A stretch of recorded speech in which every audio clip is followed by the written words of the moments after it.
Nanay Hansel, no? Bigyan mo kami ng clarity about dito sa sinasabi mong hindi ikaw yung umiikot sa live stream na Hansel Jane, no? Kasi sa ngayon, ako mismo hindi maniniwala.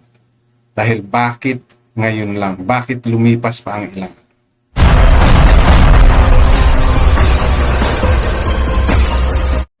Bakit sa tinagal-tagal, no? Ng naging balitaktakan, no? Patikusan, palitan ng kuro-kuro ng mga vloggers, viewers, no? Kritiko. Bakit ngayon lang? Kung hindi pa nagbigay ng final warning si Val Santos Matubang, saka pa lang magsasalita. Kung kailan may mga nasabi ng hindi maganda kay Beyonce, no, may mga na-comment na si Val Santos Matubang kay Beyonce, no, napagsabihan ng nagmaldita, di ba? Nahahawa na sa mga demonyo. Bakit ngayon lang, no? So, yan po yung katrimitang tumatakbo sa isipan natin ngayong lahat, no? Dito sa pagsulpot nung post nitong si Nanay Hansel and saying, no, sa post na yon na hindi daw siya. No? Bakit? Okay, so yan po yung bibigyan natin ng aking reaction dito sa content ko na to.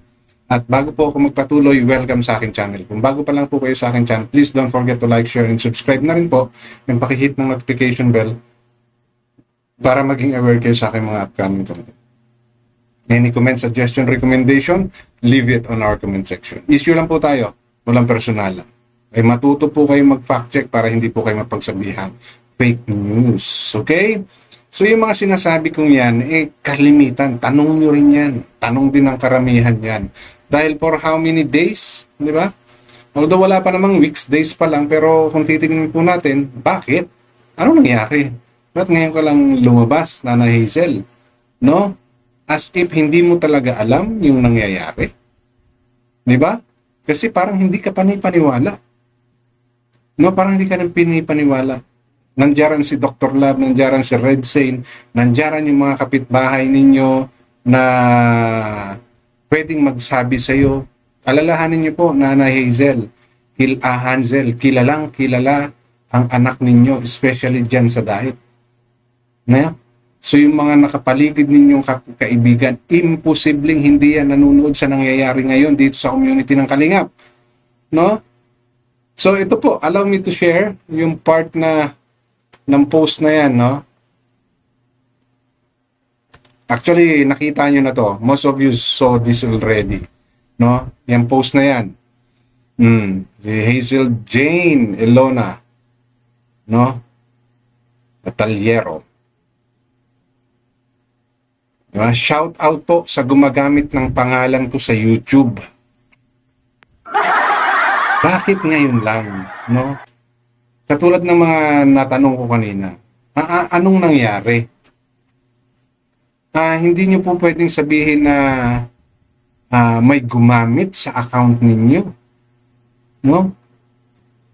Kasi kung meron po talagang gumamit sa account ninyo, hindi po yan aabot ng ilang araw, no? Pumapasok po sa mga anti-kalingap, no? Kung ano-ano yung sinasabi. So, hindi po makakarating sa inyo yan. Parang nakakapagduda po kasi Ma'am Nanay Hansel, kung ito ay hindi ninyo alam. No? Nakakapagduda yan. Ano ito? Pumupunta si Dr. Love sa inyo na hindi niya man lang na may mention itong mga nangyaring to. Di ba? Nagva-vlog kayo, magkakasama kayo. Nung bumibisita si Dr. Love sa simbahan, hindi kayo nagkakausap, pero there is one vlog, no, ni Dr. Love na kasama yung asawa nyo. So, imposibleng hindi po yan nakakarating at imposibleng hindi rin yan alam ni Dr. Lab. And as what Bal Santos Matubang vlog before, ang lapit lang po ng bahay ni Labiansay sa bahay ni Dr. Lab para hindi po makarating yung balita ng pagpasok nitong fake account kuno, no? Na Hansel Jane. Kaya nga di ba pa dati doon sa mga previous vlog ko sinabi ko na most likely dami siya and most of us also think. Kaya lang lumipas ang ilang araw, no? At nakita nating namamayagpag itong Hansel Jane, no? Sa kung kani-kaninong anti-kalingap. Kaya nga ako nasabi ko na fake yun eh. Dahil sa anti-kalingap siya pumapasok. Eh nung nagkabistuhan, dahil yung nalalaman nitong Hansel na to is iilan lang ang nakakaalam. Diba? Within the family. Pero hindi ko rin po inalis, no, yung posibilidad na maaaring sa circle of friends, no, ng batalero, pwedeng nanggaling din yung fake ngayon, yung sinasabi ni Ma'am Hansel na fake account daw. No? So, hindi ko rin po inalis yung posibilidad na yun. Pero, noong sinabi ni ni Bal Santos Matubang na isa si Hansel sa nakakaalam about doon sa dalawang sakong semento na yon, no?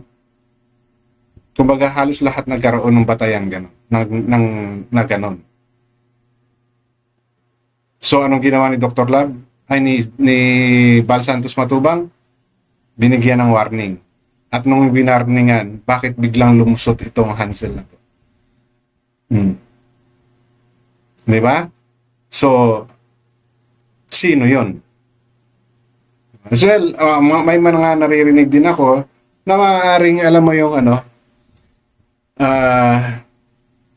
ito uso talaga to na gumagawa ng another account yung kalaban, no, na kasalungat, no, ng isang community or ng isang grupo katulad nito, di ba? Maaaring gumawa, no, ang gumawa rin ng fake account, no, according dito kay Nanay Hazel, ay maaaring taga-kalingap din na nakakaalam, no, kasi imposibleng walang mga vloggers na nakakaalam, no, nung ganong senaryo. Sige, sabihin na natin konti lang yung nakakaalam. Sa konti na yan pwedeng may magkwento dyan, diba? So yun yung iniisip nila na maaaring isa rin sa mga nakakaalam, no, ng ganong senaryo na dalawang sakong semento na yon ay nasa kalingap, which is may possibility, no? Pwedeng mangyari yun di ba? At pwede ring mangyari na nagkakwentuhan sa kapitbahay at lumabas yan, diba? So yung mga speculations about dito kay Hansel lumalala, no? Lumalala. Na talagang lumalabas ngayon na sumasama ang imahe ni Nanay Hansel. Kasi sa totoo lang po, walang maniniwala sa post na to. Reality po yan. Reality po na walang maniniwala. Katulad ng mga nasabi ko kanina. Bakit ngayon lang? No, bakit umabot ng ganito katagal? Hindi pwedeng sabihin ni Nanay Hansel. Pwedeng si Nanay Hansel hindi siya pumapasok sa mga live, no? Hindi siya nakikialam. But people around her, imposibleng hindi alam. Di ba? Si Dr. Lab, si Redsay, no? Imposibleng hindi nila alam yan. No, kahit na sabihin pa ni Dr. Lab na hindi niya alam na may ganyan kumakalat, hindi po ako maniniwala. Sorry, Dr. Lab, no? Hindi po ako maniniwala. At dito sa sinasabing itong, kung ito man talaga yung legit account ni Madam Nanay Hansel, bakit po ngayon? No? Alalahanin niyo po, isa po si ang EDSI sa mga sikat. No, pasensya na, may lumabas na naman nag-subscribe. Lawly Loretta subscribed to the channel. No? Salamat po sa nag-subscribe, ha. So, yung mga kapitbahay ninyo, sikat po ang EDSIN, di ba? Alam na po natin yan, isa yan sa mga sumikat na lab team. So, around that place of yours, no, Nanay Hansel, imposibleng yung mga kapitbahay mo hindi magbabanggit or hindi mapag-uusapan yan. Di ba? Imposibleng walang pumasok sa live, no? Para yan ay hindi mapag-usapan. Kaya, you need to prove us, no? Kung gusto niyo pong maniwala ang mga viewers, no? Give us some proof na magpapatunay na hindi po kayo yan. Mahirap na po kasi ngayong maniwala, eh. Okay lang kung yan ay, kumbaga, after a day, let's say, kumalat yan ngayong gabi, nag-comment ng ngayong gabi itong si Peking Hansel, imposibleng kinabukasan walang magre-report po sa inyo yan. Kalokohan pong malaki yan para sa akin.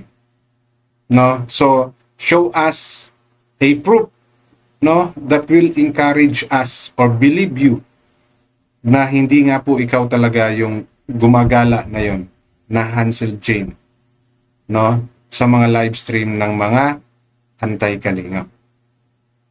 Okay? So, katulad po ng mga nasabi ko dun sa dati kong content, no, sa mga nauna kong content, na pwede rin kasing mangyari na gumawa, no, ng dummy account yung mga gustong siraan talaga si Hansel, no, and na merong alam, no, doon sa nangyaring yun, sa 2 sakong semento na yun. Diba? Pwede yun. Pwede yung mga nakakaalam, which are yung mga vloggers, di ba? Kasi sigurado, nung kinulang na semento yan, napag-usapan muna yan. Kung kanino man ang galing yung 2 sakong sementong yun, pwedeng sila yung maging suspect, no? Kaya lumabas yan at mapaniwala na yung kumakalat na yon na fake Hansel, ay talagang pakawala ng kalinga or ng kung sino man. So, kailangan po, no? Kailangan nyo talagang intindihin, i-analyze yung mga nangyayaring ganito. Okay? But for me, no, before I believe, I need to hear from Ma'am Nanay Hansel na nagpapaliwanag siya. No? Na nagpapaliwanag siya. Kung kay Dr. Labman channel gawin yan or kay Red Saint, convince us. No? Kasi ngayon sinasabi mo to, no, because you're trying to convince us na hindi ikaw yung fake account. No? Kaya hindi mo na pwedeng sabihin ngayon na hindi ka na magsasalita. No? Na mananahimik ka na after this. No. Di ba? Bitin po yung gagawin yung ganun na Nanay Hansel. So, you need to tell us what really happened. Bakit ngayon lang kayo lumabas? Huwag niyo pong sasabihin na you don't owe us that explanation. Kasi, anong nangyari kay Beyonce? Di ba? Nagkaletse-letse, nagkaloko-loko ngayon. Kung ano-ano na yung mga nasabi ni Bal Santos Matubang. So, sana Nanay Hansel, no, bigyan mo kami ng clarity about dito sa sinasabi mong hindi ikaw yung umiikot sa live stream na Hansel Jane. No? Kasi sa ngayon, ako mismo hindi maniniwala. Dahil bakit ngayon lang? Bakit lumipas pa ang ilang? Dahil po ba natakot din kayo na baka nga kayo ay mapatawag sa barangay? Meron pang mga... Kasi yung mga binitawang salita nitong Peking Hansel na sinasabi, is damaging na eh. No? Kasi si Tulpo na yung ini-involve ninyo. Di ba? Kaya kung sino man ang gumawa ng fake account na yon, no? Mahusay yung pagkaka-impersonate mo kung totoong hindi yan si Nanay Hansen at ito yung totoong Nanay Hansen. Okay? So, yun lang po yung gusto kong i-share sa content ko na to, and always po, okay? Matuto po kayo mag-fact check para hindi kayo mapagsabihang fake news. Hanggang dito na lamang. Maraming salamat.